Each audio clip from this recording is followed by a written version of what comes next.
The June ACT was absolutely horrible. Not only that, but the difference between the paper and digital ACT is completely unfair. Let's start with the English. The paper ACT testers said that there was so much vocab, and a lot of the questions dealt with so much nuance in the wording that made it super difficult to understand what was going on. While the digital ACT testers said that there was barely any questions on actual grammar, and instead it felt like a test where you were just editing for tone and clarity.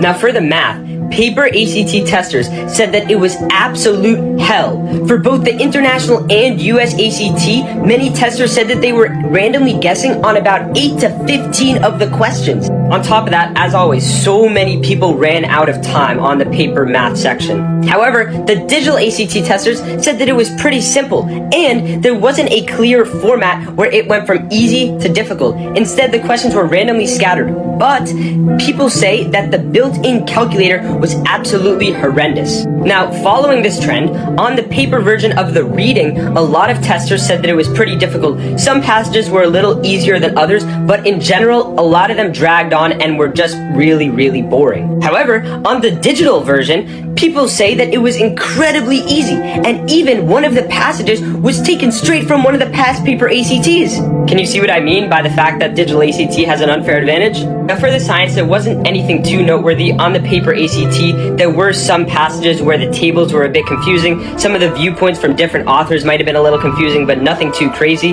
And for the digital ACT, there wasn't a lot for the science, and especially because a lot of testers didn't even take it because it's optional on the digital ACT and it doesn't even count towards your composite score. So what do you guys think? Is the digital ACT a completely unfair advantage, or are they about the same? And how do you guys think you did on the test? And as always, subscribe to my YouTube channel and follow for more.